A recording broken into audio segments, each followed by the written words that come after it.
అనంతపురం జిల్లా రాయదుర్గం నియోజకవర్గంలో అక్రమ బొగ్గు బట్టీల మాఫియా రోజురోజుకు పెరుగుతోంది.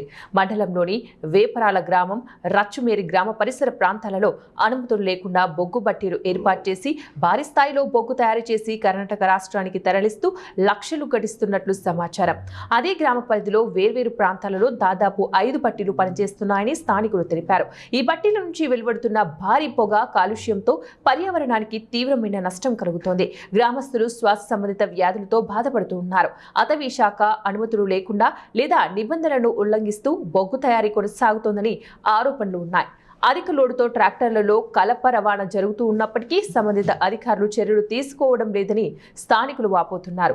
కార్మికులకు కనీస సదుపాయాలు లేకుండా శ్రమ దోపిడీ జరుగుతోందని, మహిళా కార్మికులకు మరుగుదొడ్లు వంటి ప్రాథమిక సదుపాయాలు కల్పించడంలో నిర్వాహకులు నిర్లక్ష్యం చూపుతున్నారని తెలిపారు. బాలబాలికలు విద్యకు దూరమవుతున్న పరిస్థితి ఉందని గ్రామస్తులు ఆందోళన వ్యక్తం చేశారు.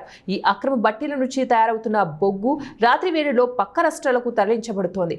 ఒక్క బట్టి నుంచి సుమారు 100 క్వింటాల వరకు బొగ్గు తయారవుతున్నట్లు సమాచారం. అడవుల నుంచి ముడికలప సేకరణ వల్ల అటవీ సంపద నాశనం అవుతుండగా పంటలు కూడా దెబ్బతింటున్నాయని రైతులు తెలిపారు. అటవీ చట్టం 1980 ఎయిర్ పొల్యూషన్ నియంత్రణ నిబంధనలు, పర్యావరణ అనుమతులు వంటి చట్టాలను ఉల్లంఘిస్తూ ఈ కార్యకలాపాలు కొనసాగుతున్నాయని స్థానికులు పేర్కొన్నారు. పలుమార్లు ఫిర్యాదులు చేసినప్పటికీ కూడా అధికారులు స్పందించడం లేదని వారు వాపోతున్నారు. అక్రమంగా విద్యుత్ వినియోగం కూడా కొనసాగుతోందని, మీటర్లు లేకుండా కరెంటు వైర్లు లాగి వినియోగిస్తున్నారని ఆరోపణలు ఉన్నాయి. దీనివల్ల ప్రభుత్వ ఆదాయానికి నష్టం కలుగుతోందని, విద్యుత్ శాఖ అధికారులు కూడా నిర్లక్ష్యంగా వ్యవహరిస్తున్నారని గ్రామస్తులు తెలిపారు. అటవీ శాఖ, రెవెన్యూ, పోలీస్, పర్యావరణ శాఖలు సంయుక్తంగా వెంటనే రైడ్లు నిర్వహించి అక్రమ బట్టీలను తొలగించాలని, అక్రమ బొగ్గు రవాణాపై కఠిన చర్యలు తీసుకోవాలని స్థానికులు డిమాండ్ చేస్తున్నారు. పేదింటోళ్ళు ఇక్కడ ఉన్నటువంటి ప్రజలు, కూలి ప్రజలు ఒక నెల కరెంటు బిల్లు కట్టక లేట్ అయిపోతే ఇక్కడ ఉన్నటువంటి రాయదుర్గం కరెంట్ అధికారులు ఏమో కట్ చేస్తారు.